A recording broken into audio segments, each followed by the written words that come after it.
మీరు ఎంతమంది అయితే తల్లిదండ్రులు బ్రతికి ఉన్నారో చాలా అదృష్టవంతులు. ఈ ప్రపంచంలో ఏ తల్లిదండ్రులు కూడా పిల్లలకి శత్రువులు కాదు, పిల్లలకి వ్యతిరేకంగా ఆలోచించేవారు కాదు. జీవితంలో ఎంత సంపాదించినా కానీ తీసుకెళ్లేదేమీ లేదు. మీరు సంపాదించుకున్న డబ్బులు, ఐశ్వర్యం, బంగారం, ఇళ్ళు ఏది మీతో పాటు రాదు. చనిపోయిన తర్వాత మనతో పాటు వచ్చేది మనం చేసుకున్న పుణ్యాలు, మనం చేసుకున్న పాపాలే మనతో పాటు వస్తాయి. తల్లిదండ్రులను చూసుకోవడం అది మన బాధ్యత అన్న విషయాన్ని గుర్తించండి. ఒక ఆడిటోరియంలో ఒక డిగ్రీ కాలేజీకి సంబంధించినటువంటి ఒక ఫంక్షన్ నడుస్తుంటుంది. ఆ ఫంక్షన్కి ఒక విఐపిని చీఫ్ గెస్ట్గా ఆహ్వానించడం జరుగుతుంది. ఆ తర్వాత ఆ చీఫ్ గెస్ట్ మైక్ దగ్గర నిల్చొని ఒక 5 సెకండ్ల వరకు మౌనంగా ఉండిపోతారు, ఏమీ మాట్లాడకుండా. ఆడిటోరియం మొత్తం కూడా నిశ్శబ్దంగా మారిపోతుంది. ఆ తర్వాత ఏం చెప్తున్నారు తను అంటే, అది ఒక కాలేజ్ క్యాంపస్. ఆ కాలేజ్ యొక్క గ్రౌండ్లో రమేష్ అనే స్టూడెంట్ కూర్చొని ఉన్నాడు. ఒక్కడే ఉన్నాడు, మౌనంగా ఉన్నాడు, ఏదో బాధలో ఉన్నాడు.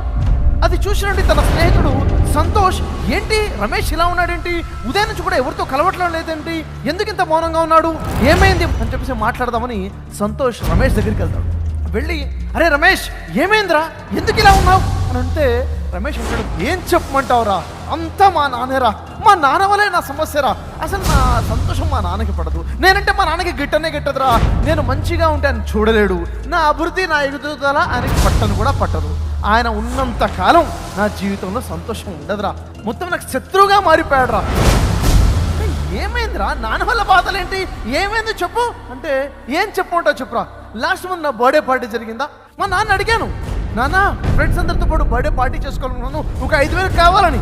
ఏమన్నాడు తెలుసా మా నాన్న, ఎందుకురా 5,000, ఇప్పుడు నీకు అంత అవసరమా అని అన్నాడు.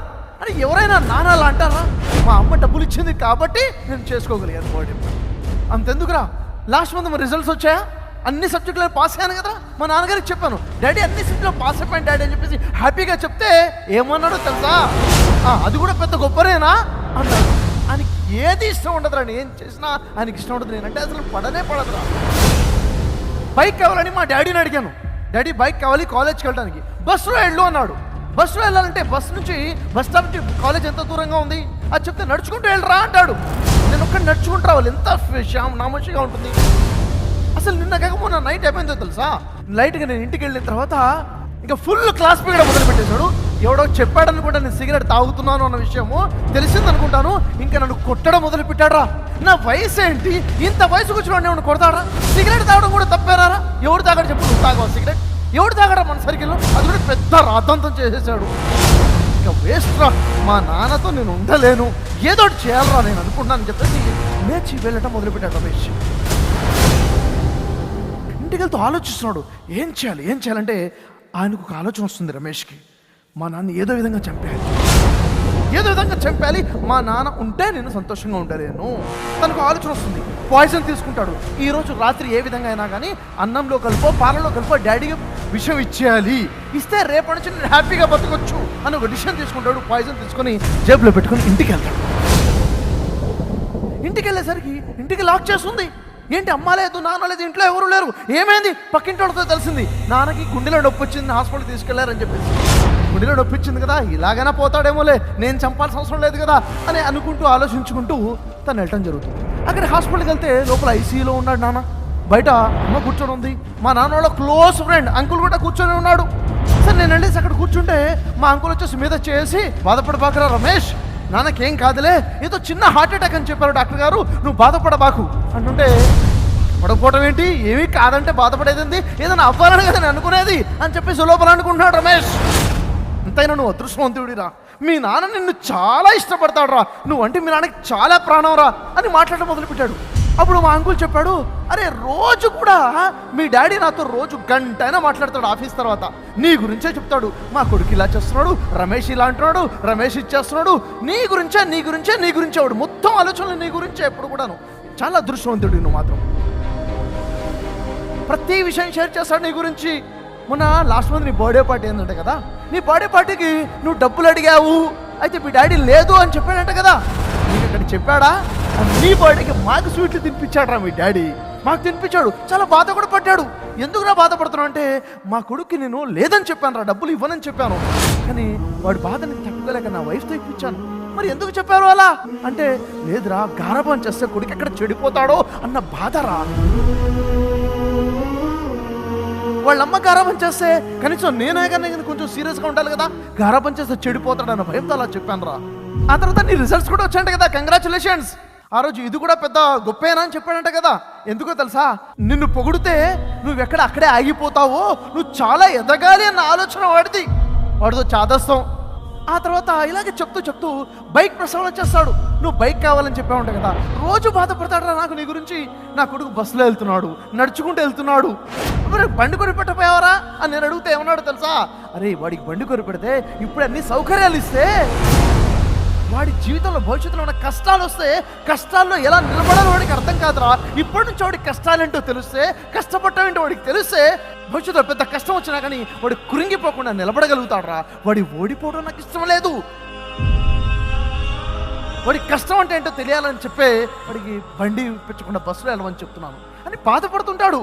నీతో ఉండే వ్యవహారం వేరు, మాకు చెప్పే విషయాలు వేరు. నువ్వు సిగరెట్ తాగుతున్నాను శంతిని తట్టుకోలేపాడరా. నేను కొట్టాడు అన్న బాధతో కుమిలిపోతున్నాడు రా. నేను నా కొడుకుని కొట్టాను కుములుతూ నువ్వు సిగరెట్ అలవాటు చేసుకున్నావని, ఎక్కడ నా కొడుకు చెడిపోయాడో ఏం చేయాలో అర్థం కాక ఆ బాధతోనే హార్ట్ అటాక్ వచ్చింది. తట్టుకోలేడరా నీకేమనైతే, నువ్వు చెడిపోయావు అంటే తట్టుకోలేడరా మీ నాన్న అని చెప్పేసి ఈ అంకుల్ ఈ విషయాలు చెప్తుంటే ఆ రమేష్ ఎన్ని విషయాలు విని తన ఆలోచన మారిపోతుంది.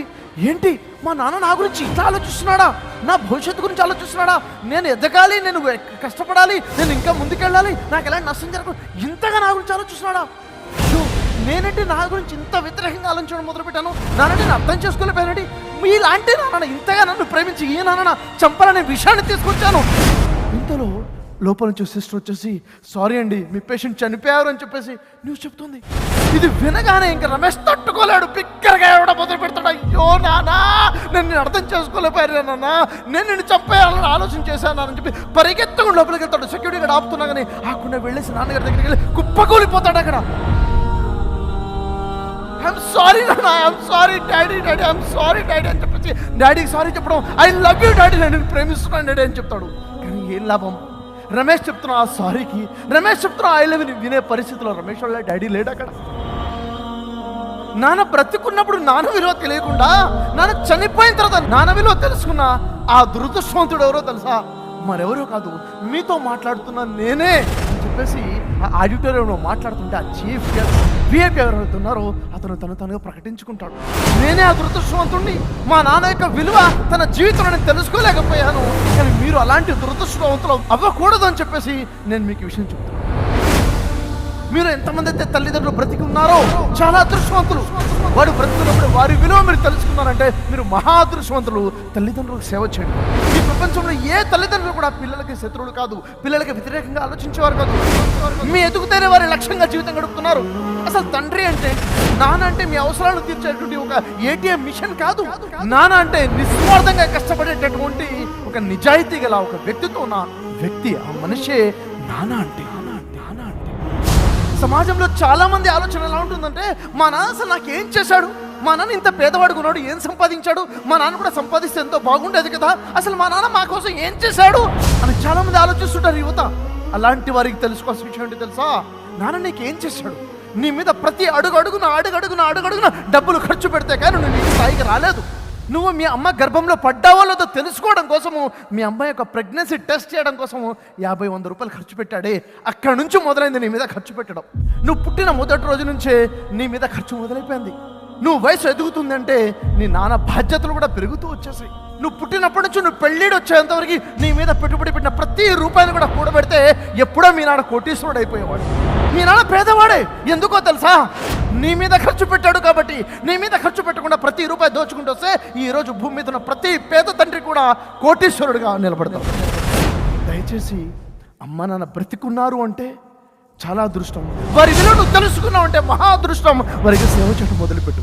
అమ్మ నాన్నకి వ్యతిరేకంగా మాట్లాడబాకు. అమ్మ నాన్నకి వ్యతిరేకంగా చేయాలంటే కూడా మహాపాపం. నువ్వు సమాజంలో వెళ్ళి ఏదో ఉద్ధరిస్తావు, ఎక్కడ పేరు సంపాదిస్తావు అంటే అది కాదు పేరు. తల్లిదండ్రుల దగ్గర మంచి పేరు సంపాదించుకోవడం నిజమైన పేరు. మరి ఎంతమందికి అయితే నాకు అమ్మ లేరండి, మాకు నాన్న లేరండి, నాకు తల్లిదండ్రులు లేరండి బాధపడుతున్నారో, అలాంటి వారికి అమ్మ నాన్న లేరా, మీ పేరెంట్స్ లేరా? పెద్ద వయసులో ఉన్న వాళ్ళలో మీ తల్లిదండ్రులు చూడండి. పెద్ద వయసులో ఉన్న వారికి సేవ చేయడం మొదలుపెట్టండి. మీరైతే మంచి పనులు మీరు చేస్తారో మీ తల్లిదండ్రులు అక్కడ పుణ్యాలు లభిస్తుంటాయి.